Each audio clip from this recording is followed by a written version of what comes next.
Olivia stared at her reflection in the mirror, barely recognizing the woman who stared back. Her normally sleek hair was teased into a frizzy mess, her makeup deliberately garish with clashing colors, and she'd paired her grandmother's ancient floral dress with mismatched socks and scuffed combat boots. Perfect. This blind date her mother had arranged was about to become the shortest in history. What Olivia couldn't possibly know was that across town, Alexander Reed, tech genius and secret billionaire, was dreading this setup just as much as she was. Neither realized that this disaster of a first impression would change both their lives forever. If you're enjoying this story of unexpected love and self-discovery, please hit that like button and subscribe to the channel for more heartwarming tales that remind us appearances aren't everything. Your support helps us create more content just like this. Growing up as the only daughter of Eleanor Matthews, renowned matchmaker to Boston's elite, had been suffocating for Olivia. Her mother's constant criticism, about her weight, her career choices, her perpetual singlehood, had worn her down over 28 years. Eleanor had built her reputation on creating perfect matches for the city's most eligible bachelors and socialites, and her daughter's stubborn independence was a personal affront to everything she stood for. "This is the fourth date you've cancelled this month," Eleanor had said during their weekly Sunday brunch, dabbing her lips with a napkin as if Olivia's dating life left a bad taste in her mouth. "You're not getting any younger, darling." Olivia had pushed her eggs Benedict around her plate, already knowing where this conversation was headed. "I'm focusing on my career right now, Mom. The bookstore is finally turning a profit, and I'm thinking about expanding the children's section." Eleanor's perfectly penciled eyebrows had arched in disapproval. "A bookstore? Still playing with that little hobby of yours when you could be using your business degree for something worthwhile." She'd sighed dramatically. "At least let me introduce you to Jonathan's son. He's recently moved back to Boston after making quite a name for himself in Silicon Valley." "No, Mom. Absolutely not. Friday at 7. Chez Michel." Eleanor had ignored her protest completely. "And please wear something presentable. First impressions are everything." That command had sparked Olivia's rebellion. If first impressions were everything, she'd make sure this one was spectacularly awful.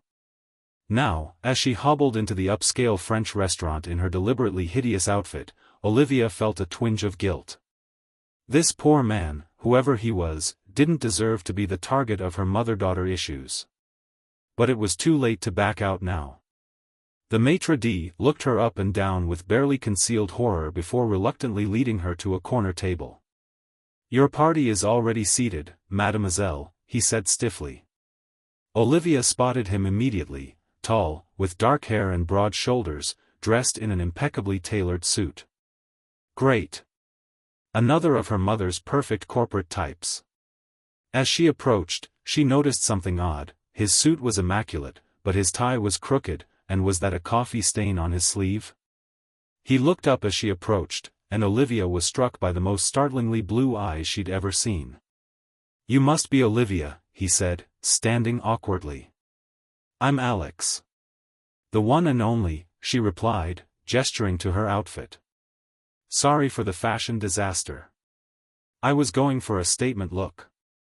To her surprise, Alex laughed, a genuine, warm sound that crinkled the corners of his eyes. "And what statement would that be?" "Help, I've been kidnapped and forced on this date." Olivia felt her cheeks flush. "Something like that, actually." Alex pulled out her chair. "Well, that makes two of us. My mother threatened to write me out of Thanksgiving if I didn't show up tonight." As Olivia sat down, she noticed Alex's watch, a simple, worn leather band that seemed completely at odds with his expensive suit. Nothing about this man matched her expectations. "So," she said, reaching for the menu, "what's your story?" "Let me guess, corporate lawyer? Investment banker? Professional mother-pleaser?" Alex smiled, revealing a slightly crooked front tooth. "Software engineer, actually. Though the mother-pleasing part is definitely a work in progress." "Software engineer," Olivia repeated. My mother said you made a name for yourself in Silicon Valley. I worked on a few projects, Alex said vaguely, studying the wine list with unusual intensity. Nothing special. Their conversation flowed surprisingly easily after that. Alex asked thoughtful questions about her bookstore, seeming genuinely interested in her passion for creating a community space for readers. He didn't mention her appearance again, treating her with a respect that made her increasingly ashamed of her childish plan.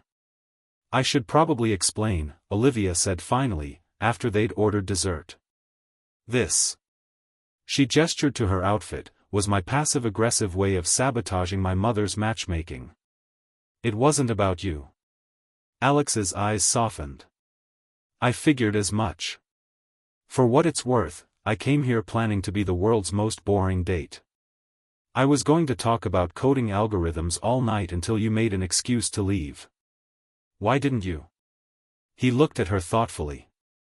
Because you were honest. You showed up looking like that, but you were real in a way most people aren't. It was refreshing. As they left the restaurant, Olivia felt a strange reluctance to end the evening. Would you like to walk for a bit? She asked impulsively. There's a nice park nearby. Alex agreed, and as they strolled under the stars, Olivia found herself opening up about her complicated relationship with her mother, her dreams for her bookstore, and her fear of never measuring up to Eleanor's expectations. My mother has her own expectations, Alex said quietly. My father died when I was young, and she worked 3 jobs to put me through college. She wants security for me, a stable job, a nice house in the suburbs, a traditional life. And that's not what you want? Alex stopped walking, turning to face her. I built a company that creates educational software for underprivileged schools. It's been more successful than I ever imagined, but my mother still worries. She doesn't understand that I don't care about the money or the status. Wait, Olivia said, pieces clicking into place. You're not just a software engineer, are you? What company did you build? Alex looked uncomfortable. EDU Tech Solutions. Olivia's jaw dropped. EDU Tech was a billion-dollar company that had revolutionized access to quality education in low-income areas. She'd read about it in Forbes. You're Alexander Reed? That Alexander Reed? Just Alex, he said, shoving his hands in his pockets. The media exaggerates everything. Why didn't you tell me? Would it have mattered? He asked, his eyes searching hers. Most people change when they find out. They either want something from me or they treat me differently. Tonight was nice because you just saw me as me. Olivia thought about her own snap judgments, how she'd assumed he was just another corporate clone her mother had selected. I guess we both came with our own preconceptions. As weeks turned into months, Olivia and Alex built a relationship based on the honesty of that first night. He helped her expand her bookstore to include a technology center for neighborhood children, while she showed him that his mother's pride in his success wasn't about the money, but about the impact he was making. Eleanor was insufferably smug about her matchmaking success, of course. I knew you two would be perfect together, she told Olivia over brunch, 6 months later. Even though I showed up looking like I'd been electrocuted?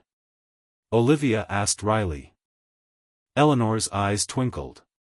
Darling, I've known Alexander's mother for 20 years. I knew exactly who he was and exactly who you are. Sometimes people need a little push to see past their own defenses. You knew? Olivia was stunned. You knew I would try to sabotage the date? I counted on it, Eleanor said, patting her daughter's hand. You've always been stubborn about doing the opposite of what I suggest.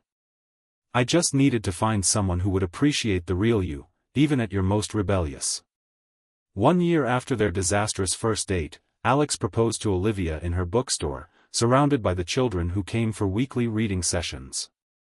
He wore a deliberately ugly tie for the occasion, making her laugh through her tears. I fell in love with you when you were trying your hardest to be unlikable, he said, kneeling before her. I want to spend the rest of my life discovering all the ways you're beautiful, inside and out. Olivia said yes, of course. And at their wedding, she wore her grandmother's floral dress, altered by a designer into a vintage-inspired gown that honored both her rebellion and her heritage. Eleanor cried with genuine happiness, finally seeing that her daughter had found her own path to love. Years later, when their daughter asked how they met, Olivia and Alex would share a secret smile. "I dressed ugly to ruin a date," Olivia would say, not knowing he was the richest man in the room. "And I," Alex would add, "was lucky enough to see the most beautiful woman in the world, even when she was trying her hardest not to be seen." Their story wasn't about wealth or appearances, but about two people brave enough to be authentic in a world of pretense. Sometimes, the worst first impressions lead to the most beautiful love stories, especially when they reveal who we truly are beneath the surface.